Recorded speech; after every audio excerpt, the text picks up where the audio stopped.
Pangmamaltrato, pambubugbog, pagtanggap ng masasakit na salita.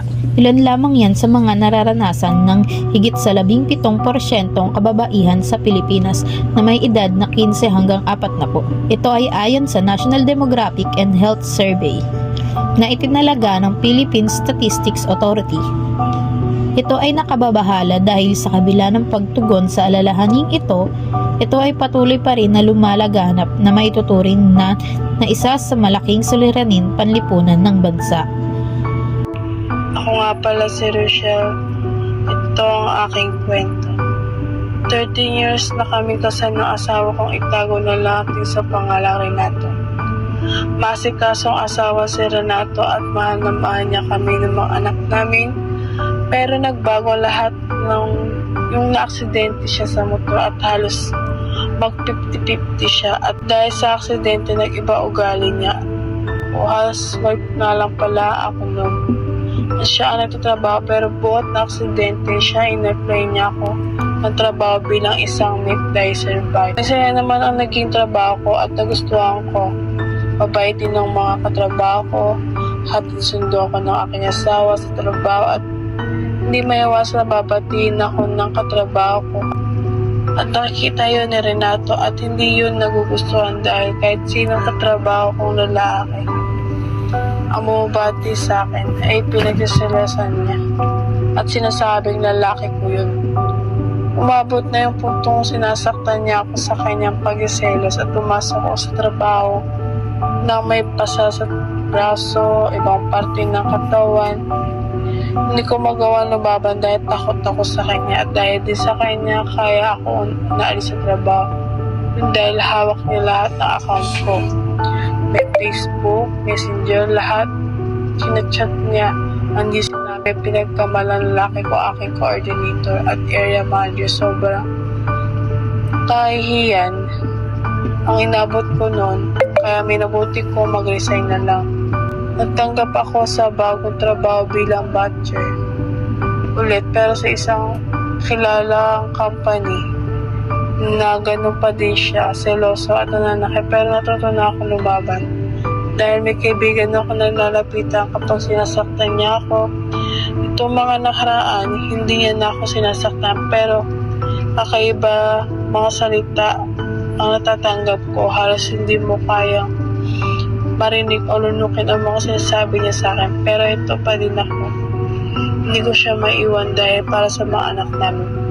Mas pinili ko magstay na buo ang pamilya namin para sa mga anak ko kaysa maging masaya ako pero sira ang pamilya namin.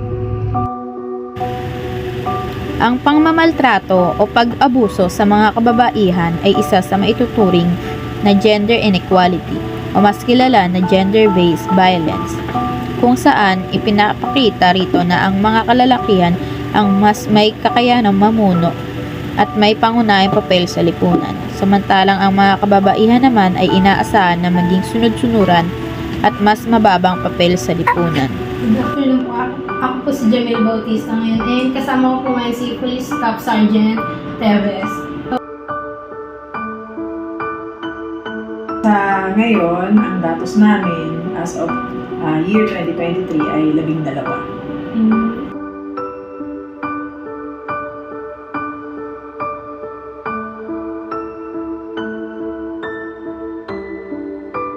Sa tingin ko kasi mas yung intensification ng seminar tungkol dun sa mga nag-aasawa, yung magkarelasyon na planong magsama, dapat meron din po tayo yan sa barangay.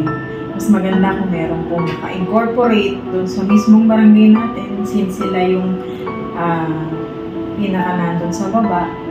Sila yung nakaka-monitor ng mga residente nila, ng mga mag-asawa. Yan. Kahit kumbaga seminar tungkol sa pag-aasawa na hindi yan kanin na pag mainit iluluwa. Yung ganon. Dapat mas kumbaga magkaroon ng malinaw na programa tungkol dun sa bagay na yun para maiwasan natin na in the future magkaroon ng problema na pag hindi nagkaroon ng unawaan, pag lasing si lalaki, ano yung At syempre, awareness sa mga kababaihan na mayroong batas para sa violence against women and children.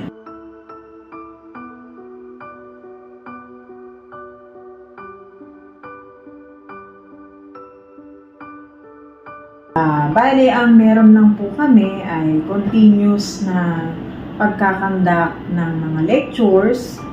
Bukod po sa crime prevention, rape intervention, ay lecture tungkol sa tinatawag nating Republic Act 9262 or yung violence against women and children.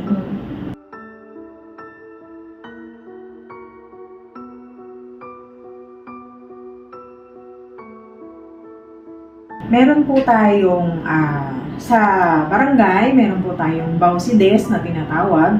Pwede po silang dumulog muna doon. Tapos, bukod po doon, meron pong sa lahat ng police station, meron pong Women and Children's Protection Desk. Yan. So, pwede po silang humingi sa baba, sa barangay, ng Barangay Protection Order. Meron din po, pag na-file na ang kaso, pwede pong kumuha ng Temporary Protection Order. Kung mas ano po doon, mas mataas pa po doon, or permanent protection order.